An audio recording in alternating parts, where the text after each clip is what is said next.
Welcome, good day. Connecting the world, building tomorrow's sustainable port. Today I have with me Saskia Mureau, Director of Customer Digital of Port of Rotterdam.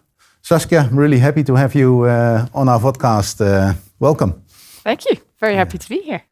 I was preparing the Vodcast and then I thought, okay, the first conversation we had, I still can clearly recall. We were having a chat and then suddenly you mentioned to me like, shall we switch to Dutch? Because we started off in English. Today we will stick to English for the audience, but that was really nice. And the other thing was you had a lot of questions for me at that point in time, wanted to know what we at Teqplay were doing. And I'm really happy now to turn the table and ask you a lot of questions on what you're doing, etc. But for the audience, maybe it's good if you shortly introduce yourself, what you're doing, what does it mean to be Director of Customer Digital, and maybe also a bit about the purpose of connecting the world and building tomorrow's sustainable port. Sure. So thanks for the invitation. Really nice to be here. I am Director Customer Digital. And what that means basically is I lead digital for the ecosystem for the Port of Rotterdam. So I focus on basically 3 items, but anything related to customers of the port. And customers could be people who lease land on our industrial cluster. So it's the whole energy system, but it's also the logistics and the supply chains. It's the trucks, it's the all the companies basically who operate in the port. And together with them, we orchestrate the performance of the ecosystem, and we see how we can improve. And sustainable is one of the words that is in the purpose. How does that sustainable translate into? No, I mean that's an absolute key thing, because we do this with the key purpose to reduce emissions and to ensure efficiency, so that companies who operate in the port can run a good business, basically. The purpose, connecting the world, I think that's really important. And today we're here, and as Teqplay, you know this like no other. But the whole maritime industry is very globally connected. And the Port of Rotterdam is just a node in that supply chain. Or if you look at the industrial cluster in the regional industrial cluster. And as such, we need to make sure that connect with the world is working well. And on top of that, building tomorrow's sustainable port means that on the one hand, we need to ensure the energy transition happens. Then there is the digital transformation that's been going on for many years. And we now see that they start to intertwine. Yeah, and that's where I learned that nice word from you, digital twinning, which I really like, is the sustainable and the digitization part. Yeah, it's the twin transition. Yeah. The green transition. I think that's really an interesting topic to dive a bit deeper on. If you look at the sustainability, is it pushing digitization, or is digitization pushing sustainability? How are they intertwined, and how are they working together? Well, I think digital for me is just an enabler. It's an enabler to ultimately make sure that your business works well. And in this case, to also make sure that what we do in a better way. Because the footprint that we have today collectively with the supply chains globally and with the energy system, it needs to reduce. We've got a huge climate challenge, and a port is a conglomerate basically of all sorts of inefficiency, I think. Mm-hmm. Also huge added value to the world and to the country and Europe. But it does mean that we have a challenge to reduce those emissions and to see how we can jointly improve. Yeah, and there is a lot of inefficiency, and on the other hand, I'm always amazed, impressed by the fact how the system is running. Like there are so many vessels coming in, there is so many cargo going through a port, and even though it's not all digitally connected, we have managed to come to a system that is actually capable and able of getting all the goods transported. That is really what attracts me to this industry. It's like, how does that happen? Now, you've been in your role now, I guess, for 2.5 years, something like that? Yeah.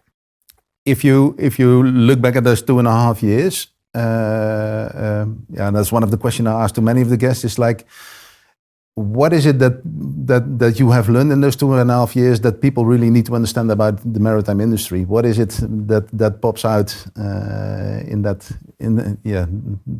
people should know or should be aware of? Yeah, I mean, for once, it's a great industry to be in, because the fact that it's so globally connected means that it's super relevant.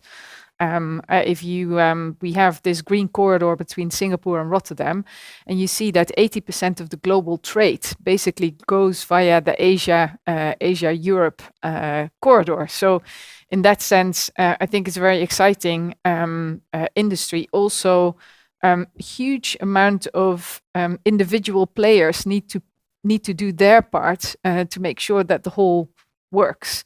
And I've always been very impressed with the resilience that is in the system, right? If there's a shock somewhere, whether it be a blockage in the Suez Canal or low water or whatever it may be, I see an industry sort of joining up and trying to solve that. So I think the fact that it's so interlinked makes it really interesting. It also makes it challenging at times. That was my next question. What are the challenges you see? If you look at, I think the Paris Climate Agreement at the time, maritime was not part of that, and that was for the simple reason that there are, I think, something like 140 member states who need to commit to certain climate goals if it's related to maritime. So it shows you the geopolitical angle and the importance of sort of the glue that you have throughout the world. Yeah. You mentioned the green corridor from Asia to Europe. You've been working on that. We did have a couple of conversations on that. Is that a deliberate approach to take that step? You said 80% of goods is transported. Is that the reason why you are looking at a corridor instead of looking only at a port or looking at a network? Yeah, I think, I mean, you could say the climate challenge is a wicked problem, and wicked problem needs different solutions and often needs diversity of thought. So basically, in order to tackle that, you need to work together in a different way, collaborate differently. So the Green Corridor as a concept was part of the Clydebank Declaration, UK, Netherlands, the Glasgow sort of climate conference and those things. And they basically said, we've seen with cars, with electric vehicles, that infrastructure and cars, you need to somehow they need to go at similar speeds in order to solve the chicken egg problem. And in maritime, that issue is even bigger because it's not yet known what fuel will be the fuel of the future. And actually, we see a multi-fuel future. So that means you need to start preparing for a different system next to fossil fuels to start accommodating that. It could be methanol, ammonia, and we see different solutions at the horizon. But the fact of the matter is also that you need systemic change to be able to do that, because today the maritime industry is used to having the bottom of the barrel of fossil fuels. And in the future, they all of a sudden need maybe 10, 15-year offtake agreements in order to get these new plants built so the fuel producers can start to produce different fuels. The cargo owners need to step up and need to be willing to pay the premium gap. So all of that needs careful orchestration, needs working with finance, needs working with the regulators, EU, local, Singapore. And our thinking was that if you are able to solve this in two big ports and the trade on those big ports, and you're able to solve it there, then the rest of the ports can basically start to quickly copy whatever lessons learned we take away from that. So we believe that for systemic change, a certain type of orchestration is needed. So that's why we started the Green Corridor. It's leading in one end, and I also really like the statement about the industry is used to the bottom of the barrel. This really requires a different way of planning. You need to look ahead way further.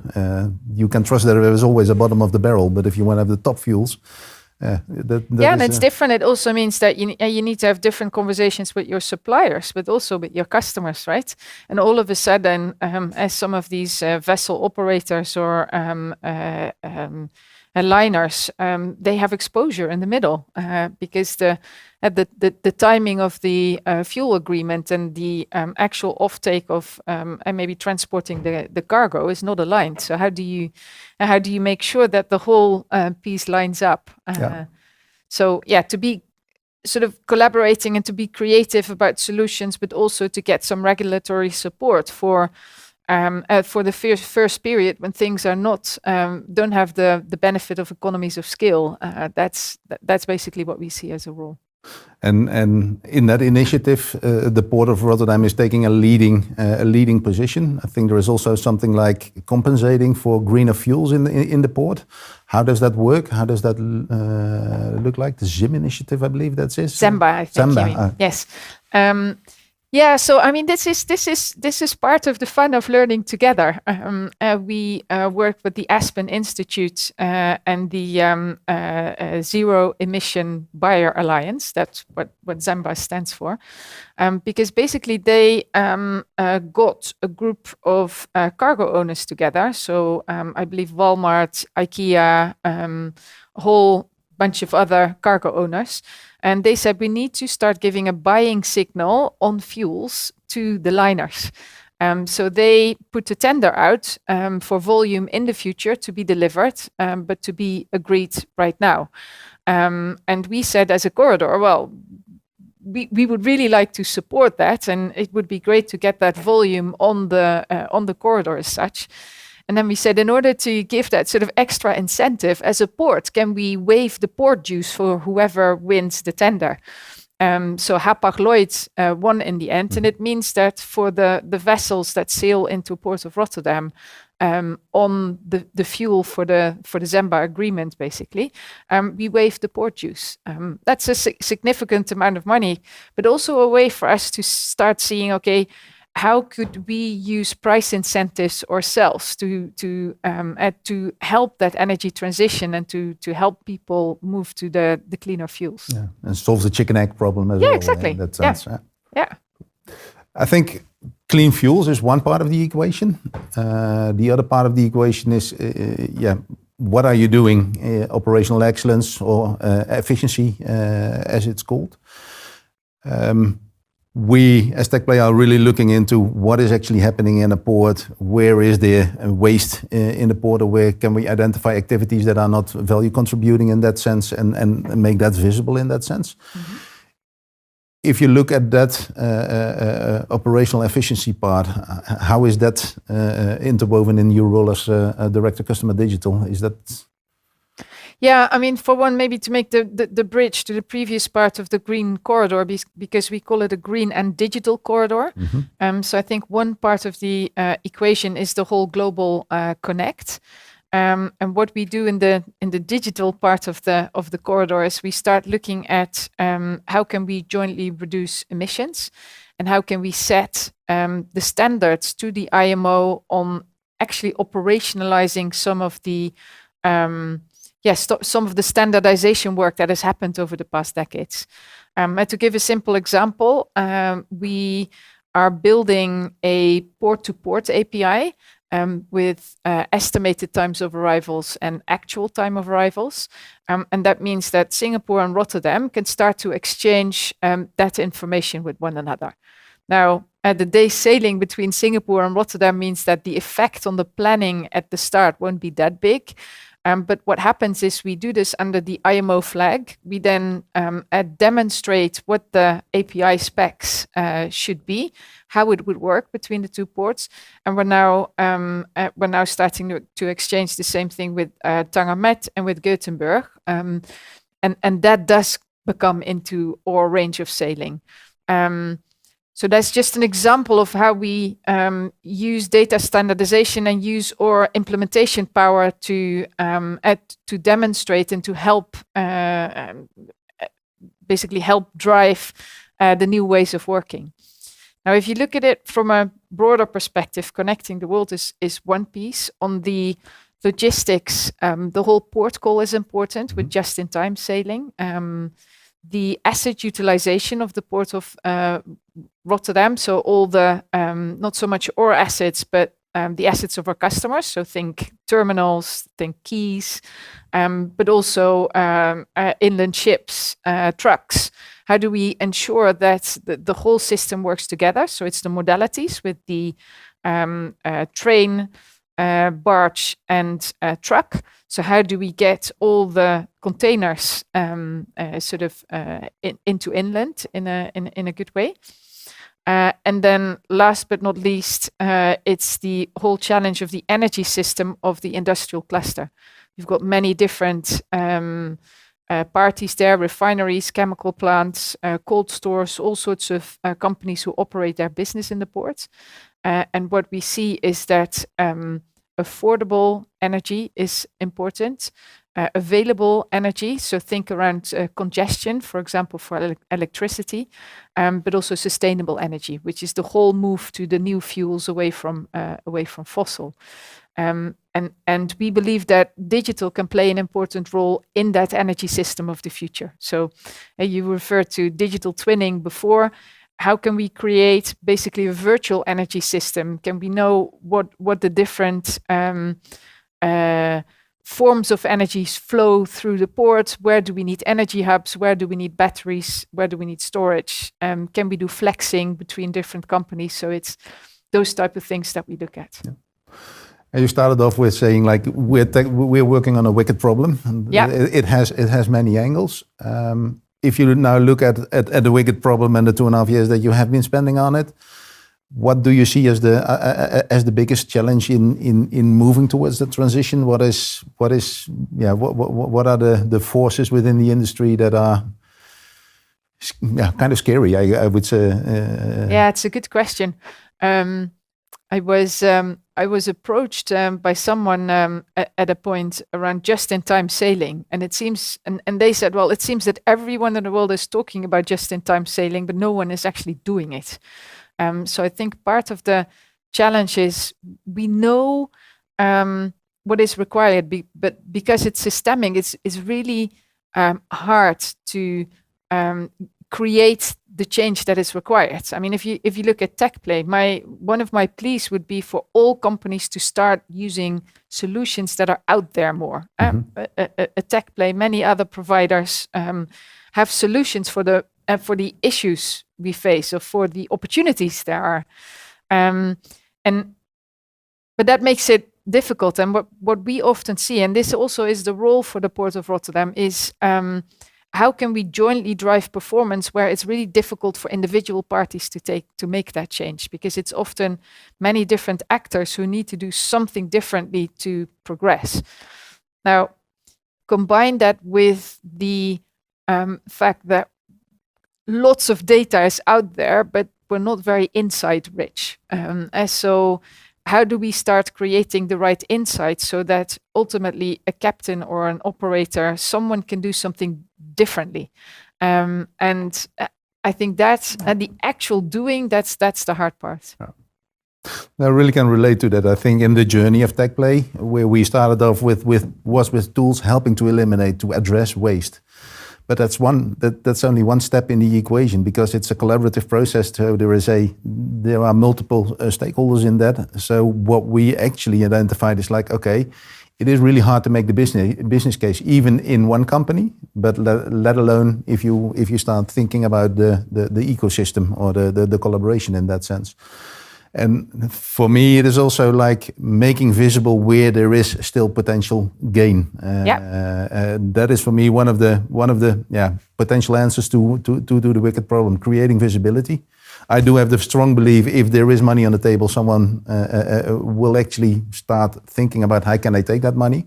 But it needs to be quantified, and it needs to be quantified more concretely than it is like it's a very generic business case of the industry where there is a lot of collaboration.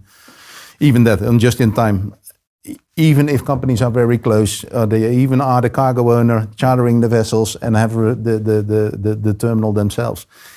Even within the company, it's a big challenge in that sense. Absolutely. And I really like how you say that you need the information basically to be able to then take action. And there is, since I've been in this job, there's two really big sort of shifts in thinking. The one is that we really need to focus on reducing emissions. So yes, to efficiency, often they equal emissions, but we need to focus on emissions. We're going to set strict targets around this. Many of the companies operating in the port have pledged to some sort of emission reduction target. We need to collectively go after that emission reduction. The second big thing is that we need to start thinking around the operational performance of the port as a product. So I'm very keen. I have some marketing background, and I ultimately believe that customers make a choice for operating in the port, yes or no. The cargo owners ultimately say, I use Rotterdam versus another port to basically ship my goods. So collectively, we need to make sure that the operational performance of the total port is improving. And the customer experience, if you may, is a good one. What it means for us is that we're putting a layer of data and analytics over the port now, so we can start to see where are the bottlenecks, how is our performance, how do we benchmark, where can we start to influence. And what I really like about the starting to influence is we need to do that together, right? We cannot sit in the Port of Rotterdam tower and start dreaming this up on slides. This is actual pilots with operators, with vessel owners, with terminals, but also with startups. And I believe that startups play a really important role in that. So we make combination of groups, we learn in pilots, and once we've got the learning out of it, we then see, okay, what does this mean for the systemic challenge that we've got together? If there's something, is there something in that you want to have as a also this journey on the port? I always had this when I started off 10 years ago. I had this sentence like the water is always floating to the lowest point, and the lowest point for me is in the financial in operational efficiency of a port. Of course, there is some financial aspects to it, so I really can relate to that one as well. What I also see, and I'm curious what your take is on that, is like you're talking about pilots. Is there already sufficient common ground to start a pilot? Has this changed something in the willingness in this collaboration to do that, or and maybe that's based on conversations we had. People are talking about many different ways of looking at the data. There are so many truth in that world. Everyone has his own truth in that sense. What is the starting point? Is that getting clear understanding of what it is, or is it starting with a pilot? Is it or is it probably all of the above, right? Yeah. So maybe two examples of where we've started to apply this, and we're in a learning process. I think we're all in a learning process. One of the examples is as part of the Green Corridor, we are very keen to learn more about the ship to shore communications. So is the ship, is the captain, so that's identity management. Mm-hmm. It's also how can you reliably get communication to and fro. We basically defined what it is we want to learn together. Then we did a request for proposal to the market. We had loads of different startups and scale-ups reply to that. And we're now working with 8 different parties who help us tackle this in different pilots to start learning and to start knowing what do we need to solve in this in this particular space. So that's a sort of a big challenge. On a smaller scale, we're looking at just-in-time sailing. So then it's just one trader in this case as a cargo owner. There's a terminal operator. Then we involve the right nautical service providers where required. And with that group, we basically say, okay, what is the problem?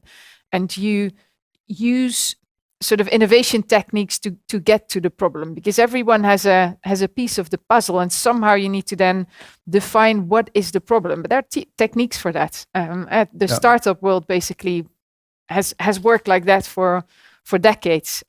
Find the friction, and you'll find what you need to work on. Yeah. And then we also use the startups to help ensure that we measure the right thing, because often there are solutions out there already who have data feeds and who are able to show that. Yeah. And talking about rules, that was one of the conversations I had in the industry. What I learned was the fact that there is still a lot of confusion on who is responsible exactly for what in a port call process. Where does it start? Where does it end? Of course, there are contracts on one end which agree like, what if this happens? Who needs to pay? But that's different than the operational perspective on that. Is that also a part of these pilots that you're running to get clarity on these processes? Yeah, I think so. And there's also the whole space of before we different parties would require different information, and they would be put in certain documents, and they would be populated. Whereas now we start thinking from data elements rather than documents that will be spread to people. So we all work from the same data elements, and you don't need to populate or replace a document. You need to replace sort of data flows. I think that the different roles. Yes, maybe another example on how we innovate is the basically the bunkering process. As one of the largest bunker ports, we have a lot of bunkering, and Singapore went to EBDN, BDN being the bunker node. And the digital bunker node we would like to have in Rotterdam too. So then it's a matter of checking with Singapore who were the parties that went to the e-bunker node. Singapore will be fully EBDN, I think, by end of this year. Which are the startups that they whitelisted, and we're now piloting with the global operators who have also their operations in Rotterdam. With a number of these startups who have the solutions. And then we hope that we can go faster too. Yeah. And if you look at this is a process of transition, you learn, then you need to institutionalize it, the systemic changes you were referring to make sure that the system is holding it and that it's not someone. What is the role of the port authorities of the Port of Rotterdam in that process? Where does it start and where does it kind of end? And if I can turn the tables for a moment, what would you like it to be? A good question. For me, I believe having a partner that enables the experimentation and supports in getting things organized, because I think that is the really tough problem for a startup. Maybe you have the entrance in one company, but you need to have entrance in 3 companies. You need to talk with the tax, you need to talk with the pilots, you need to talk with the bunker company, and being at that table, I think that would be something of value. But of course, then the next question is like, okay, now we have done the pilot. What is the potential upside in that? So what I would like is to have that entrance ticket, basically. But then also knowing that the fact that if there is a product that can be or a service that can be created out of it, that you can kind of monetize it, that you are not working with a competitor in that sense. Yeah, and it's very much in line what we hear from many different parties. I think the role we see for ourselves is to orchestrate performance of that port as a product. It means different things at different times. So sometimes we facilitate these type of conversations that you mentioned. Sometimes we provide pilot support or facilitation as well as pilot money to make sure that we reward the different people that participate in that. Sometimes we're an investor. And I think a really important part that a role we will always take is we look at the digital infrastructure. Now we've got Portbase as our port community system. Very proud of having Portbase, and it's been there for 2 decades.